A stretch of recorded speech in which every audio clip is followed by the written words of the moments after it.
আল্লাহকে আল্লাহ মানুষ সৃষ্টি করছেন যেন আল্লাহর পাক যাতে আমরা মিশা যেতে পারি।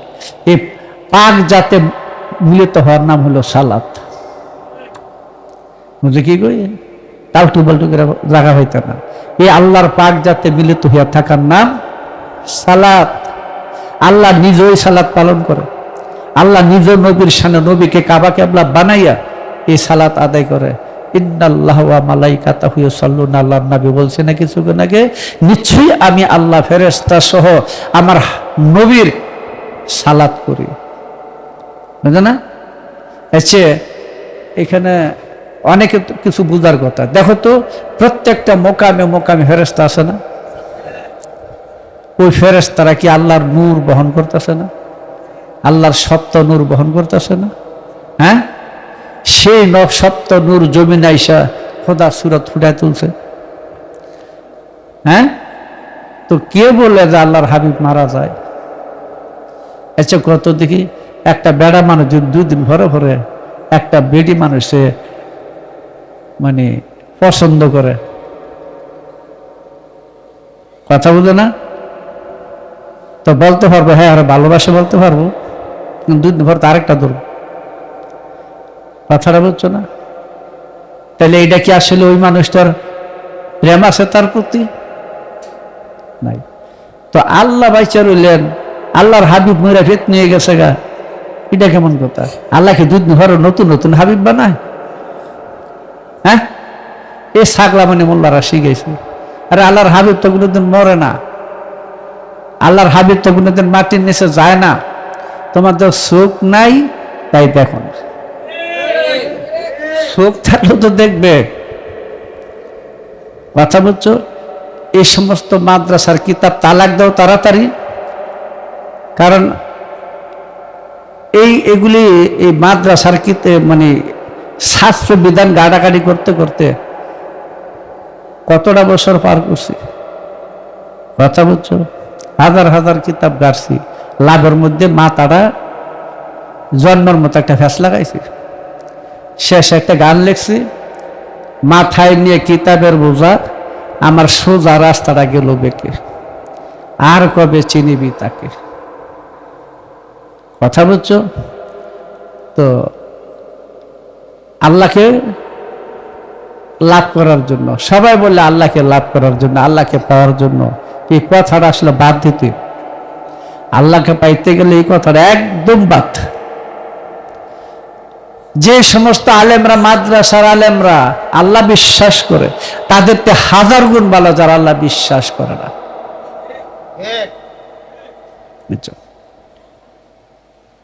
কথাটা বুঝছে কি বুঝছি? যে বিশ্বাস করে অন্ধ, চিনে না, দেখে না, জানে না, তারে এখন আমি কি করব? আল্লাহ বিশ্বাস করে, আমি আরে কি করতাম এখন? আমার কাছে আইলি অবিশ্বাস করামো? হ্যাঁ, তাহলে বিশ্বাসের বিপরীত কি?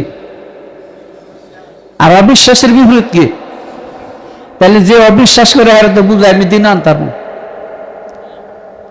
আমি যদি সেই খোদা পরিচয়, নিজ পরিচয় দেহার তো আমি দিন আনতে পারবো, আর যে বিশ্বাস করে আর আমি বেদিন বানান লাগবো। মানে হ্যাঁ, তো আল্লাহ খোদা চিনে না, একটা নাম শুনছে আল্লাহ, ঈশ্বর, গড, ভগবান, জিহোবা, একটা নাম শুনছে, কথা বলছো? নাম আছে, বস্তু না, এটার কি কয়? ঘোড়ার ডিম। আল্লাহ কি ঘোড়ার ডিম? কেমনে বললো আল্লাহ ঘোড়ার ডিম না? তা আল্লাহ কি দেখা যায়? দেখা থাকলে কোনো কিছু বস্তু আছে, তাহলে আল্লাহ আছে, আল্লাহ বস্তু আছে, বস্তু না তো নাম হয় না। মোল্লাদের আল্লাহ তুলো ঘোড়ার ডিম, এটা যে কুই আছে কেউ কি থাকতো না, পারবে? আর আঙুল উঠাইতে পারবো? পারবে? এই হাতটা উঠাইতে পারবো? কোন দিকে কোথায় কি আল্লাহ? এর জন্য বলছি এই সমস্ত মাদ্রাসার আলেম মোল্লা থেকে যারা আল্লাহ অবিশ্বাস করে তারা ভালো, এরা তো আল্লাহ বিশ্বাস সম্পর্কে তাদের জ্ঞান নাই, আল্লাহ সম্পর্কে তাদের জ্ঞান নাই, ধারণা নাই। আমি যদি বাস্তবে বসে তাদেরকে আল্লাহ পরিচয় করে দিতে পারি, 100% সত্য মানবে। কিন্তু যে বেটা নাকি নিজে বই রয়েছে আল্লাহ বিশ্বাস করি, হ্যাঁ কি করাইবা? হ্যাঁ তো এই জায়গা তো উঠতেছে না, হ্যাঁ চিনাইতে গেলে আস্থা ফাঁক লইব, আমারে গালাগালি করবো, করবো না? বকাবকি করবো, বন্ড জাদু করবো নবীর মতো, বলবে না? দেখছো, এই আল্লাহ বিশ্বাসীরই সবচেয়ে বড় ইসলামের শত্রু। কারণ এরা এই সম্পর্কে তাদের জ্ঞান নাই, ধারণা নাই, অন্ধবিশ্বাসে ভরে রয়েছে। অথচ আল্লাহ কিন্তু আল্লাহর সম্পর্কে 4টা আকসাম দিছে না? ওয়াল আওয়ালু ওয়াল আখিরু ওয়াল জাহিরু ওয়াল বাতিন। আচ্ছা বুঝছো? তার মধ্যে একটা আছে হুয়াল জাহিরু। জাহির অর্থ কি? জাহির অর্থ কি? প্রকাশ। প্রকাশ মানে কি? যা দর্শনযোগ্য, যা দর্শনযোগ্য, তাই না? ফালানা কুসসানা আলাইহিম বিইলমি ওয়া মা কুননা গায়বিন, সূরা ইমরানে বলছে আমি জ্ঞান সহ প্রমাণ করব, আমি জ্ঞান সহ প্রমাণ করব আমি অদৃশ্য ছিলাম না। তাহলে তিনি কি? তাহলে প্রমাণটা কে করবে? জ্ঞানে করবে। ওই জ্ঞানটা কার? আল্লাহ নিজেই সামিউন আলিম। কোরআনে আছে না? হ্যাঁ, ওই এলেম দ্বারা খোদাকে শনাক্ত করা যায়। কথা বলছো? ওই এলেমটাকে বলা হয় গুপ্ত এলেম, ওই এলেমটাকে বলা হয় গায়বী এলেম, ওই এলেমটাকে বলা হয় হেরা গুহার এলেম, ওই এলেমটাকে বলা হয় আসমানি এলেম, ওই এলেমটাকে বলা হয় এলমে আলাহি বা এলমে নব্বী। বুঝছো? আমি সৌদি আরবের হেরা গুহা কই না, এই হেরা গুহা সবার সাথে আছে। মানুষের যখন আত্মশুদ্ধি সাধনায় কামিয়াবি হয়, ইনসানুল হায়ান সত্যই, ভাষাটা বুঝো নাই, ইনসানুল হায়ান বুঝছো নাই? মানব রূপে পশু। এই ইনসানুল হায়ান থেকে আমাকে ইনসানুল কামেলে উত্তীর্ণ হইতে হবে। ওইখানে উঠলে সামুন আলিম, এই 2টা জিনিস মানুষের মধ্যে জায়গা ওঠে। সাথে ওঠে আল্লাহু বাসিরুন, জায়গা ওঠে। যখন বাসিরুনটা জায়গা ওঠে তখনই খোদাকে দেখতে পায়। কোন রূপে দেখতে পায়? মুর্শিদ সুরতে দেখতে পায়। তখন মুর্শিদের হাকিকত বোঝা যায়। আচ্ছা বুঝছো? সেই মুর্শিদকে তোমার ধারণ করতে হবে। এই ঘরে 10টা লাইট আছে, 4টা লাইট নষ্ট, কারেন্টের জয়েন্ট নাই। লাইট ঠিক আছে, কারেন্টের জয়েন্ট, তো যেটার মধ্যে জয়েন্ট আছে লাইট জ্বলবে না, যেটা জয়েন্ট নাই জ্বলবে। কথাটা বুঝবে? কারেন্ট সব প্রার্থী আছে, কিন্তু জয়েন্ট নাই দিকে জ্বলে না। যারা তুমি দেখতে চাও, চিনতে চাও, বুঝতে চাও, সে ভিতরে বাহিরে সর্বকিছুতেই আছে। তুমি আজকে যাকে মুর্শিদ দেখতেছ, সে বিশ্বপ্রভু নিজেই। শুধু এইখানে বেরোছে না, সবার মধ্যে আছে, সুপ্ত অবস্থায় আছে। গুরু তোমাকে ওই বিষয়গুলো পরিশুদ্ধ করার জন্য কথা বলে, এটা ঠিক করো, বুঝছো না? জামাদি নফসার, নাবাদি নফসার, হায়ানি নফসার, ইনসানি নফসের মধ্যে গিয়ে পৌঁছে যাও। মুলহেমা সার, লাহমাত যাও, আম্মারা যাও, আম্মারা পার হইয়া যাও, মুতমাইন্নাতে যাও। মুতমাইন্নাতে গেলে রুহুল কুদ্দুস আইসা নফসে ওয়াহেদ, কোরআন বলছে যাকে নফসে রহমানি, সেখান থেকে তোমার মধ্যে তোমাকে আল্লাহর রঙে রঞ্জিত করে নিয়ে যাবে। কথা বলছো? সেদিন এটাকে অন্য ভাষায় বলা হয় বাকাবিল্লাহ। বাকাবিলার অর্থটা গোপন আছে, তবে এটি আমরা বলি আল্লাহতে স্থায়িত্ব লাভ করা। আমার জবানে আল্লাহ বলেন, আমার চোখে আল্লাহ দেখেন, ওই আগের কথায় আসতেছে, বুঝা যায়? ওই জায়গার মধ্যে প্রশ্ন হয়, এটা বাকাবিল্লাহ। বাকাবিল্লার অন্য অর্থ যদি আনাল হক কও তাও ঠিক আছে, বুঝো কি কই? ফানাফিল্লাতে আল্লাহতে ফানা হও, বাঁকা বিল্লাতে আল্লাহ সাইরা দাও, এর বেশি এই জায়গাতে কিছু বলতে পারবো না। কি বুঝছি বুঝছো? তো এই জন্য বলি যে তোমাদের কাজ হলো তোমরা ধীরে ধীরে মনের দিকে দৃষ্টি দিয়ে রাখো। এই মনের ভিতরেই দুইটা জিনিস উদয় হয়, নূর জুলমাত, ওয়াজা আলা জুলমাত ওয়া নূর। এই দুইটা জিনিস দিলের মধ্যে উদয় হয়। এই দুইটার মাঝখানে তোমাদের গুরুকে বসায় রাখো। তোমার কাজটা গুরু করে দিব, আর তুমি তাকে ভুলে গেলে তোমার কাজ তোমার করতে হবে। বুঝছে কি গেছি?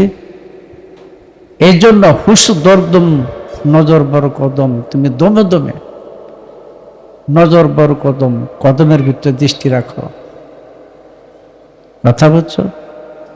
এই জায়গাতে আগে এটা প্রাইমারি স্টেশনের কথা, ওয়ানের কথা। এখান থেকে তোমার যাত্রা শুরু হবে। তুমি যদি নিজ সম্পর্কে বেখেয়াল হও, অচেতন হও, তাহলে অচেতন হইলেই তোমার মানব রূপ হারানিয়ে যাবে। কথা বুঝছো? অচেতন হইলেই নামাজ কাজা হইয়া যাবে। চেতনে নামাজ খাড়া কায়েম, অচেতনে নামাজ কাজা। কথা বুঝছো? এটাই যে ওয়াক্ত নামাজ না, এটা তো সমাজের জন্য দেওয়া হয়েছে, এটা তোমার আখেরাতে যাবে না। এই নামাজ যদি তোমার কায়েম করতে হয়, এই নামাজ যদি তোমার ঠিক রাখতে হয়, জাহিরিরা যদি তোমার ঠিক হয়, তাহলে তোমার ইমাম ঠিক রাখো। তোমার ইমামের দিকে চেয়ে তুমি নামাজ আদায় করো। জাহিরিটাই বলতেছে, তোমার ইমামের দিকে চেয়ে নামাজ। তুমি মসজিদের মোল্লা রাখতে করে তোমার নামাজটা বাদ দিয়ে গেল। এত ব্যামরিদার, আর তো ইমাম নাই। তুমি তো একটাই তুল বেজাল, ইমাম কইছে হাই কইছে কি? হ্যাঁ, তো একটাই তুল বেজাল। হ্যাঁ, কেমন হইল? কাজী জাহান্নামী নামাজ কেউ পড়ো না, পড়লে বুঝা শুনা পড়ো। এটা হলো পড়ার নামাজ। কোরআনের নামাজ পড়ার না, কায়েম করার নামাজ। কায়েম বা হেফাজত, হাফিজ আল্লাহ সালাতু ওয়া সালাতুল উস্তা। নামাজকে হেফাজত করো, বিশেষ করে মধ্যবর্তী নামাজকে, এবং আল্লাহর জন্য তারা বিনীতভাবে। নামাজ দুইটা কাজ কোরআনে আছে, একটা হেফাজত করা, একটা কায়েম করা। একরামুস সালাত কোরআনে নাই, এটা কোরআনের নামাজ না। নবী নিজে 13 বছর এই নামাজ পড়েন নাই। তবে কোনো কোনো কিতাবে দেখা যায় সকাল সন্ধ্যা 2 রাকাত নামাজ পড়তেন আরকামের বাড়িতে। কথা বুঝছো? তো এই জন্য বলি, তোমরা ইমানকে আগে বিশুদ্ধ করো, শুদ্ধ করো। ইমানকে শুদ্ধ করো, আচার আচরণকে সুন্দর করো। আচার আচরণ কোথায় থেকে আসে? নূরের থেকে আসে, জুলমাত থেকেও আসে। কথা বুঝছো? ভালোর থেকে আসে, মন্দর থেকেও আসে। এই জায়গাটা কোথায়? দিলের মধ্যে।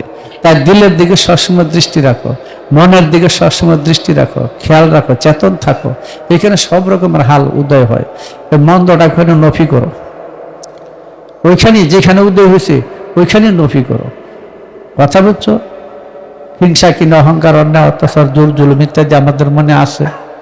কথা বুঝছো? পরিবেশগত অবস্থা বিভিন্ন কিছু জাগে, ওই সমস্ত বিষয়গুলো যেখানে উদয় হয় ওইখানে তুমি নফি করো। এজবাতে তোমার ভালো গুণগুলো থাকবে। যখন এজবাতে তোমার অস্তিত্বে ভালো গুণ থাকবে, তোমার চোখের দৃষ্টিতে, শ্রবণে, কালামে, দিলে, হস্তপদে, সর্ব অঙ্গে তোমার গুণ প্রকাশ পেয়ে যাবে। মানুষ বললে লোকটা অনেক ভালো, তার আচরণ ভালো, ব্যবহার ভালো। বুঝছো না? এই শুরু হয়ে গেল।